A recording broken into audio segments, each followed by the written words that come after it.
Hello friends, welcome to our YouTube channel. आपका हमारे YouTube channel पर स्वागत है। और आज हम डिस्कस करने जा रहे हैं डीपीएसपी के बारे में, interactive principle of state policy under the constitution of India. ये एक इंट्रोडक्टिव वीडियो है फॉर द डीपीएसपी। इसके अलग अलग प्रोविजन जो है नेक्स्ट वीडियो से एक्सप्लेन होने शुरू होंगे, लेकिन ये सिर्फ डीपीएसपी की एक इंट्रोडक्टिव वीडियो है। So let's start with the video. DPSP अब हमारे आर्टिकल 36 से लेकर 51 तक एक्सप्लेन है। उनमें डिफरेंट प्रोविजंस हैं हमारी डीपीएसपी की। सो क्या होता है ये DPSP? The source of the concept of the DPSP is in the Spanish Constitution। ये हमने इरिश कॉन्स्टिट्यूशन से लिया, और इरिश कॉन्स्टिट्यूशन ने कहाँ से लिया था? स्पेनिश कॉन्स्टिट्यूशन से लिया था। ठीक है। The concept of DPSP emerged from article 45 of the Irish constitution.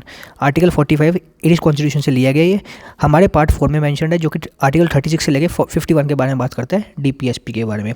अब डीपीएसपी है क्या? डीपीएसपी जो है वो हमारे पार्ट 4 में है कॉन्स्टिट्यूशन के, जो कि सेट आउट करता है the aims and objective to be taken up by the state in the governance of the country. ठीक है। इसका नोवल फीचर क्या होता है? जिसका नोवल फीचर है that is borrowed from the Ireland. ठीक है। अब जो आइडिया था हमारा वेलफेयर स्टेट का, वो कहाँ पे दिखता है? हमारा वेलफेयर स्टेट का आइडिया वो हमारा डीपीएसपी में दिखता है। कि डीपीएसपी का जो आइडिया था वो हमारा वेलफेयर स्टेट का हमारा आइडिया था वो डीपीएसपी में दिखता है। एट वन टाइम ये सोचा जाता था that the state was mainly concern with the maintenance of law and order. कि जो हमारे स्टेट है उसका काम क्या है? सिर्फ maintenance of law and order के लिए ये पहले माना जाता था। ठीक है। या वो प्रोटेक्शन ऑफ लाइफ करेगा, लिबर्टी करेगा, या प्रॉपर्टी करेगा, इन सब का काम है स्टेट का। ठीक है। और इसकी वजह से बड़ा रिस्ट्रिक्टिव रोल था स्टेट का। लेकिन ये कॉन्सेप्ट अब वैलिड कॉन्सेप्ट नहीं रहा और ये चेंज हो गया अब। ठीक है। टुडे जो स्टेट है उसको हमारा वेलफेयर स्टेट माना जाता है, which has to promote the prosperity and well-being of the people। ठीक है। अब जो डीपीएसपी है ये एक तरह के आइडियाज़ हैं या आइडल्स हैं विच द स्टेट गवर्नमेंट और the central government has to follow. उनको दिमाग में रख के अपने लॉज बनाने पड़ेंगे और उनको फॉलो करना पड़ेगा। They lay down certain social, economic and political principles suitable to the peculiar conditions prevailing in the India. ठीक है। उसमें अलग अलग तरह के हमारे इकोनॉमिक, पॉलिटिकल प्रिंसिपल्स और हमारे सोशल प्रिंसिपल्स हैं, जो कि हमारे स्टेट को या यूनियन गवर्नमेंट को फॉलो करने पड़ते हैं। The provision contained in this part can not be enforced by the court, but this principles are fundamental in the governance of the country. These are not justifiable. ये हम इसके बारे में आगे पढ़ेंगे, ये जस्टिफिकेबल क्यों नहीं है, नॉन जस्टिफिकेबल क्यों है, लेकिन ये इंपॉर्टेंट क्यों है? Because these principles are fundamental in the governance of the country and it shall be duty of the state to apply this principle in making the law। अब अगला क्या है? अब जो इसकी सपड़ू कमेटी थी 1945 की, उसने सजेस्ट किया कि जो इंडिविजुअल राइट्स है वो दो तरह के होंगे, एक जस्टिफिकेबल राइट होगा और एक नॉन जस्टिफिकेबल राइट होगा। जो जस्टिफिकेबल होगा, जस्टिफिकेबल का मतलब ये होता है कि जो हम कोर्ट में जाके इन्फोर्स करवा सकते हैं, और नॉन जस्टिफिकेबल का मतलब ये होता है कि जो हम कोर्ट में इन्फोर्स नहीं करवा सकते। तो जस्टिफिकेबल राइट जो था वो हमारा फंडामेंटल राइट थे, और नॉन जस्टिफिकेबल राइट जो थे हमारे डीपीएसपी थे। DPSP are the ideals which are meant to kept in mind by the state when it formulate policies and enact laws. DPSP के को याद रखते हुए, उनको ध्यान में रखते हुए स्टेट को लॉज बनाने पड़ते हैं। इसकी वेरियस डेफिनेशन बताई गई है, जैसे कहीं कहीं इसको इंस्ट्रूमेंट फॉर द इंस्ट्रक्शन कहा गया है गवर्नमेंट ऑफ इंडिया 1935 में, या इसको कहा गया they seeks to establish economic and social democracy in the country. DPSP are the ideals which are not legally enforceable by the court for their violation. ठीक है। तो इसकी डिफरेंट ये हमारी डेफिनेशन थी। नाउ डीपीएसपी, इसकी जो क्लासिफिकेशन है वो कैसे कैसे हैं? अब डीपीएसपी को हमारे इंडियन कॉन्स्टिट्यूशन में कोई क्लासिफिकेशन ऐसा स्क्रीन नहीं लिखी, लेकिन इसको हमने फिर भी क्लासीफाई किया। कैसे किया है? एक सोशलिस्ट प्रिंसिपल, एक गांधीयन प्रिंसिपल और एक लिबरल इंटेलेक्चुअल प्रिंसिपल्स। इन तीनों में हमने डीपीएसपी की जितनी भी प्रोविजंस है फ्रॉम आर्टिकल 36 to 51, हमने उसको इन तीनों में डिवाइड कर दिया, क्लासीफाई कर दिया। अब पहली कौन सी है हमारी? पहली है डीपीएसपी भी socialist principle definition.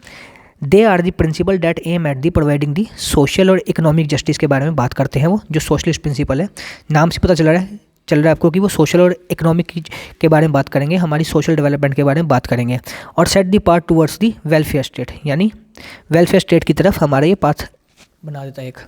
Now under various article, ये कहाँ वो है बताया गया है, कहाँ कहाँ आपको सोशलिस्ट प्रिंसिपल मिलेगा डीपीएसपी का।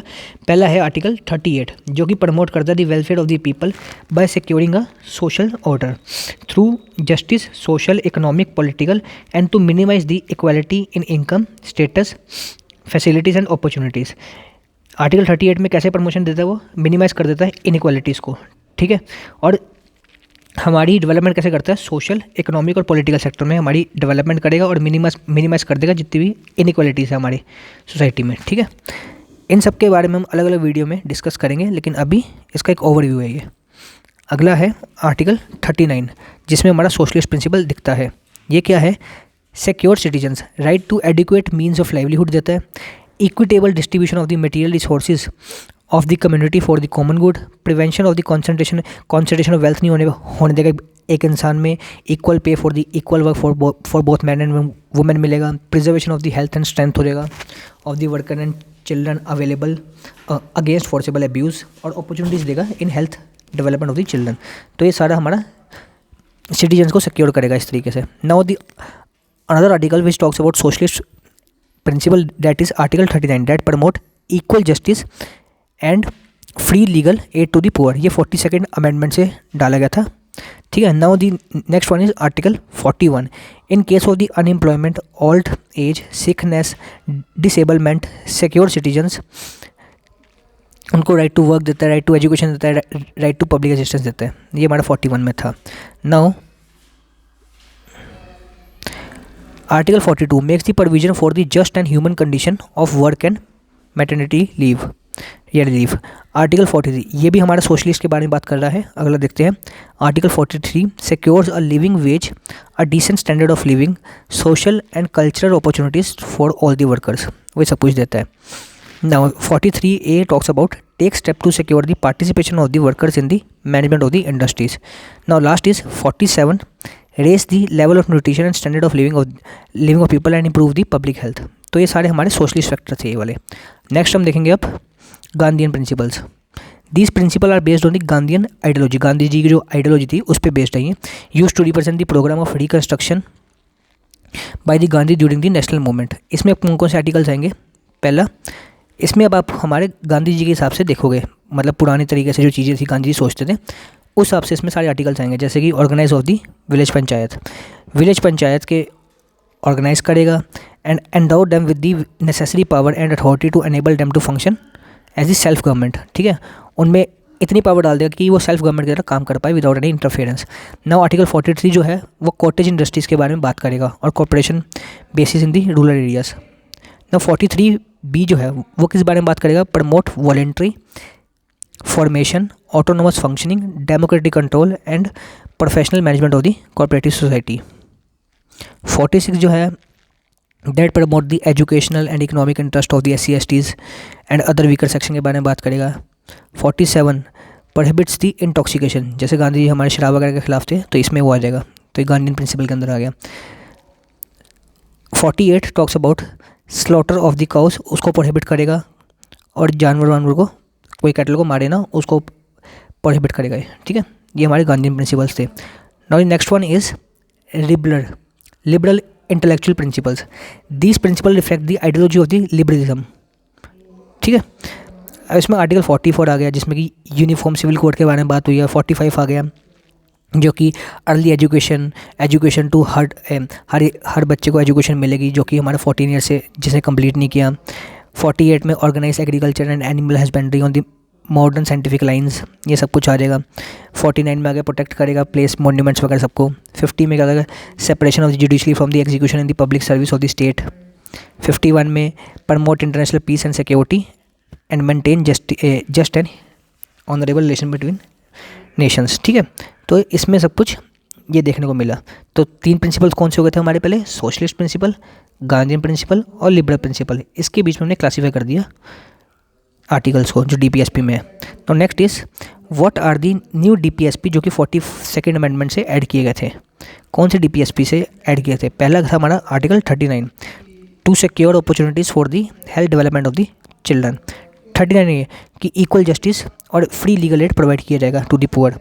43 में क्या था, to take steps to secure the participation of the worker in the management of the industries.